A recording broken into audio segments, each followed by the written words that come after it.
നമസ്കാരം. 80 ദിവസക്കാലത്തോളം നീണ്ടുനിന്ന ഭാരതത്തിലെ തെരഞ്ഞെടുപ്പ് പ്രക്രിയകൾ അവസാനിച്ചു. നാളെ 4-ാം തീയതി വോട്ടെണ്ണൽ ആരംഭിക്കുന്നു. നാളെ രാവിലെ 8 മണി മുതൽ ഫലപ്രഖ്യാപനം വന്നുകൊണ്ടിരിക്കും. ഏതാണ്ട് ഉച്ചയോടുകൂടി തന്നെ മിക്കവാറും ഫലങ്ങൾ അറിയാൻ സാധിക്കും എന്ന് തന്നെയാണ് അറിയാൻ കഴിയുന്നത്. എന്നാൽ ഈ കഴിഞ്ഞ ലോക്സഭാ തെരഞ്ഞെടുപ്പ് ആര് വിജയിക്കും, ആര് ഇന്ത്യ ഭരിക്കും എന്നുള്ള തരത്തിൽ ഇന്ത്യയിലെ പ്രമുഖ മാധ്യമങ്ങളെല്ലാം തന്നെ എക്സിറ്റ് പോൾ സർവേകൾ നടത്തുകയുണ്ടായി. വിദേശീയ മാധ്യമങ്ങളും ഈ സർവേകളിൽ പങ്കുചേരുകയുണ്ടായി. ഈ സർവേകളിലെല്ലാം 99% സർവേകളും രേഖപ്പെടുത്തിയത് നരേന്ദ്രമോദി തന്നെ ഭരണത്തിൽ തിരിച്ചു വരും, NDA കക്ഷി ഏറ്റവും കൂടുതൽ ഭൂരിപക്ഷത്തോടു കൂടി ഇന്ത്യയെ നയിക്കും എന്നുള്ളത് തന്നെയാണ്. ഇത്തരം സർവേകൾ കേരളത്തിൽ ഉണ്ടാക്കിയിരിക്കുന്ന കോളിളക്കങ്ങൾ ചില്ലറയല്ല. ഒരു ഭരണകക്ഷി ഭരിക്കുമ്പോൾ ആ നാട്ടിൽ നടക്കുന്ന ഉപതെരഞ്ഞെടുപ്പുകളിൽ തീർച്ചയായും ഭരണകക്ഷികൾക്ക് അനുകൂലമായ ഒരു വിധിയെഴുത്താണ് നാട്ടിൽ ഉണ്ടാകാറുള്ളത്. പറഞ്ഞു വരുന്നത്, പിണറായി വിജയൻ സർക്കാരിൻ്റെ കാലത്ത് കേരളത്തിൽ നടന്ന ഉപതെരഞ്ഞെടുപ്പുകളെ കുറിച്ച് തന്നെയാണ്. തൃക്കാക്കര ഉപതെരഞ്ഞെടുപ്പിലും പുതുപ്പള്ളി ഉപതെരഞ്ഞെടുപ്പിലും തൃക്കാക്കരയിൽ PT തോമസിൻ്റെ അകാല നിര്യാണത്തെ തുടർന്ന് നടന്ന തെരഞ്ഞെടുപ്പിൽ PT തോമസിൻ്റെ പത്നി ഉമാ തോമസ് വൻപിച്ച ഭൂരിപക്ഷത്തോടു കൂടി തന്നെയാണ് തെരഞ്ഞെടുക്കപ്പെട്ടത്. ഇതുപോലെ തന്നെയാണ് മുൻ മുഖ്യമന്ത്രിയായ ഉമ്മൻചാണ്ടി രോഗാതുരനായി ശേഷം മൃതി പൂകിയപ്പോൾ അവിടെ നടന്ന പുതുപ്പള്ളിയിൽ നടന്ന ഉപതെരഞ്ഞെടുപ്പിലും വൻപിച്ച ഭൂരിപക്ഷത്തോടു കൂടി തന്നെയാണ് ഉമ്മൻചാണ്ടിയുടെ മകൻ ചാണ്ടി ഉമ്മനും തെരഞ്ഞെടുക്കപ്പെട്ടത്. ഒരു കക്ഷി ഭരിക്കുമ്പോൾ ആ സംസ്ഥാനത്ത് നടക്കുന്ന ഉപതെരഞ്ഞെടുപ്പിൽ തീർച്ചയായും ഭരണകക്ഷിക്ക് അനുകൂലമായി തന്നെയാണ് എപ്പോഴും വിധിയെഴുത്തുകൾ ഉണ്ടാകാറുള്ളത്. എന്നാൽ കേരളത്തിലെ പിണറായി വിജയൻ സർക്കാരിൻ്റെ കാര്യത്തിൽ അത് മറിച്ചൊന്നായിരുന്നു. പിണറായി വിജയൻ സർക്കാരിൻ്റെ കാലത്ത് നടന്ന 2 ഉപതെരഞ്ഞെടുപ്പിലും പിണറായി വിജയനെതിരായി തന്നെയാണ് ജനങ്ങൾ വിധിയെഴുതിയത്. ഇപ്പോൾ ഈ ലോക്സഭാ തെരഞ്ഞെടുപ്പിലെ എക്സിറ്റ് പോൾ ഫലങ്ങളും പുറത്തു വരുമ്പോൾ പിണറായി വിജയനും ക്ലിഫ് ഹൗസും ആകെ മൂകം തന്നെയാണ്. AKG സെന്റർ അടച്ചുപൂട്ടാൻ പോകുന്നു എന്നുള്ള വാർത്തകൾ തന്നെയാണ് പുറത്തറിയാൻ കഴിയുന്നത്.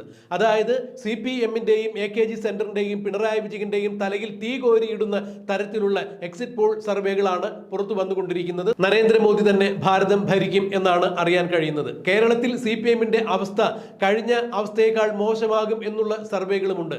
കഴിഞ്ഞ കുറി ലോക്സഭാ തെരഞ്ഞെടുപ്പിൽ CPM-ന് കേരളത്തിൽ നിന്ന് കിട്ടിയത് ഒരേ ഒരു സീറ്റാണ്. കനൽ ഒരു തരി എന്ന് വിശേഷിപ്പിക്കാവുന്ന ആലപ്പുഴയിലെ ആരിഫ് ജയിച്ചതാണ് ഒരേ ഒരു സീറ്റ്.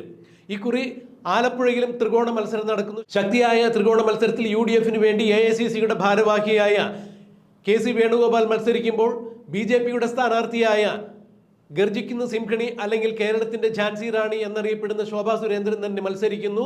തീർച്ചയായും ശോഭാ സുരേന്ദ്രന് അനുകൂലമായ വിധിയെഴുത്താണ് ആലപ്പുഴയിൽ ഉണ്ടാവുക എന്നുള്ള റിപ്പോർട്ടുകൾ പുറത്തു വരുമ്പോൾ കഴിഞ്ഞ കുറി CPM-ന് കിട്ടിയ ഒരേ ഒരു കനൽത്തരി ആരിഫും അവിടെ ഇല്ലാതായി തീരും എന്ന് തന്നെയാണ് സർവേകൾ രേഖപ്പെടുത്തുന്നത്. അതായത് ഈ കുറി CPM-ന് ഒരു സീറ്റ് പോലും കിട്ടാത്ത തരത്തിലാണ് മിക്കവാറും സർവേ ഫലങ്ങൾ പുറത്തു വന്നുകൊണ്ടിരിക്കുന്നത്. ഇതാണ് CPM-നെയും AKG സെന്ററിനെയും ക്ലിഫ് ഹൗസിനെയും പിണറായി വിജയനെയും മൗനത്തിലാക്കുന്നത്.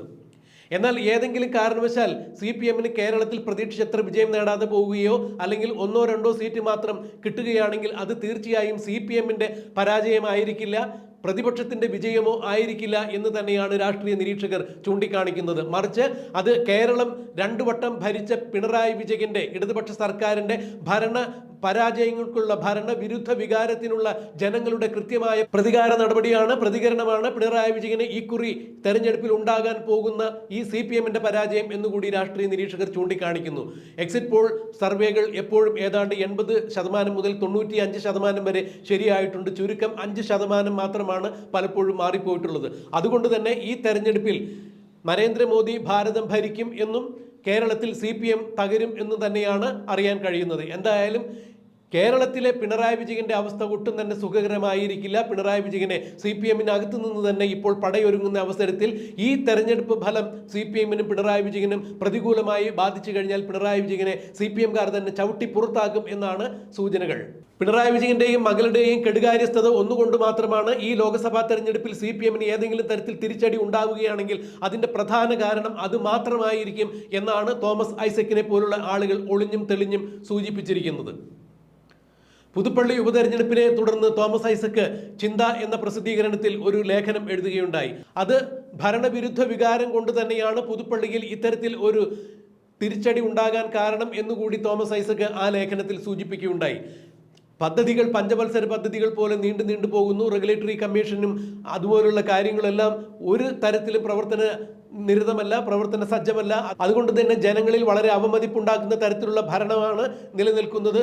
പ്രത്യേകിച്ച് യുവാക്കളിൽ ഭാവിയെക്കുറിച്ചുള്ള ആശങ്ക നിലനിൽക്കുമ്പോൾ സർക്കാരിന് വേണ്ടത്ര രീതിയിൽ ഒരു കാര്യത്തിലും ശ്രദ്ധിക്കാൻ സാധിക്കുന്നില്ല. വിലക്കയറ്റം, അതുപോലെ തന്നെ തൊഴിലില്ലായ്മ, ഇതെല്ലാം സർക്കാരിൻ്റെ ഭരണവിരുദ്ധ വികാരങ്ങൾ തന്നെയായി ജനങ്ങൾ എടുത്തു കാണിക്കുന്നു. അതുകൊണ്ട് തന്നെയാണ് അക്കാരണങ്ങൾ പുതുപ്പള്ളി ഉപതെരഞ്ഞെടുപ്പിൽ ബാധിച്ചിട്ടുണ്ട് എന്ന് തന്നെയാണ് അന്നേ തോമസ് ഐസക് പറഞ്ഞത്.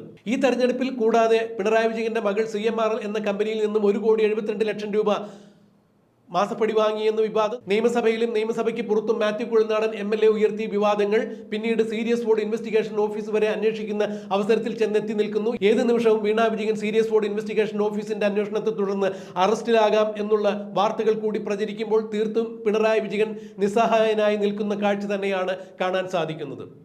എന്തായാലും കേന്ദ്രത്തിൽ നരേന്ദ്രമോദി അധികാരത്തിൽ വരും എന്നുള്ള സൂചനകൾ കിട്ടിയതിനെ തുടർന്ന് പിണറായി വിജയൻ നെട്ടോട്ടത്തിൽ തന്നെയാണ് എന്നുള്ളതാണ് അറിയാൻ സാധിക്കുന്നത്. കാരണം കേന്ദ്ര അന്വേഷണ ഏജൻസികൾ സീരിയസ് ബോർഡ് ഇൻവെസ്റ്റിഗേഷനും EDയും IT ഉൾപ്പെടെയുള്ള എല്ലാവിധ അന്വേഷണ ഏജൻസികളും പിണറായി വിജയനെയും പിണറായി വിജയന്റെ മകളെയും ചുറ്റിപ്പറ്റി അന്വേഷണ നിരതരായി ക്ലിഫ് ഹൗസിനും CPMനും AKG സെന്ററിനുമെല്ലാം പുറകെ ഇങ്ങനെ വട്ടം ചുറ്റി നടക്കുമ്പോൾ പിണറായി വിജയന് സ്വസ്ഥമായി ഇരിക്കാൻ സാധിക്കുന്നില്ല. മകൾ ജയിലിലേക്ക് പോകാൻ സാധ്യതയുണ്ട്. തുടർന്ന് പിണറായി വിജയനും മകളുടെ പിന്തുടർന്ന് അരവിന്ദ് കെജ്രിവാളിന്റെ ഗതി തന്നെ ഉണ്ടാകും. തിഹാർ ജയിലിൽ കഴിയേണ്ടി വരും എന്നൊക്കെ തന്നെയാണ് രാഷ്ട്രീയ നിരീക്ഷകർ ചൂണ്ടിക്കാണിക്കുന്നത്.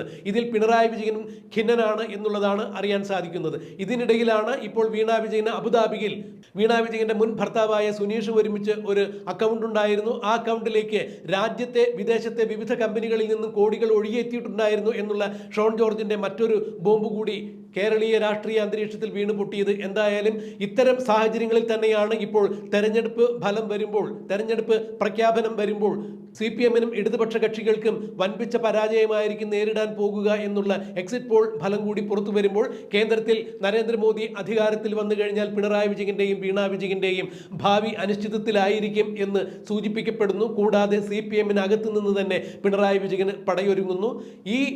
എന്നാൽ CPM ഏതെങ്കിലും വിധത്തിൽ തോൽക്കുകയാണെങ്കിൽ ഈ തോൽവിയുടെ ഭാരം EP ജയരാജന്റെ തലയിൽ കെട്ടിവെച്ച് രക്ഷപ്പെടുവാൻ വേണ്ടി പിണറായി വിജയൻ ഇലക്ഷന്റെ അന്ന് തന്നെ ഒരു ബോംബ് പൊട്ടിച്ചിട്ടുണ്ടായിരുന്നു. EP ജയരാജൻ കൂട്ടുകെട്ടുകൾ തെരഞ്ഞെടുക്കുന്നതിൽ കൂടുതൽ ജാഗ്രത കാണിക്കണമായിരുന്നു എന്നുള്ള തരത്തിലുള്ള പ്രസ്താവനകൾ നടത്തി പിണറായി വിജയൻ തടി തപ്പാൻ അന്നേ ശ്രമിച്ചിട്ടുണ്ടായിരുന്നു. എന്നാൽ എന്തു തന്നെയായാലും CPMന്റെ സമുന്നതരായ പല നേതാക്കളും പിണറായി വിജയന് എതിരെ തന്നെ പാളയത്തിൽ ഒരുക്കി കഴിഞ്ഞിരിക്കുന്നു എന്നുള്ള വിശേഷങ്ങളാണ് അറിയാൻ കഴിയുന്നത്. എന്തായാലും നാളെ ഏതാണ്ട് ഉച്ചയോടുകൂടി ആരാണ് ഭാരതം ഭരിക്കുക, കേരളത്തിൽ CPMന്റെ ഗതി എന്താവും, പിണറായി വിജയന്റെയും വീണ വിജയന്റെയും നാളുകൾ എങ്ങനെയായിരിക്കും എന്നുള്ള കാര്യത്തിലെല്ലാം ഒരു തീരുമാനമുണ്ടാകും എന്ന് തന്നെയാണ് നിരീക്ഷിക്കപ്പെടുന്നത്. നമുക്കും അതിനായി കാത്തിരിക്കാം.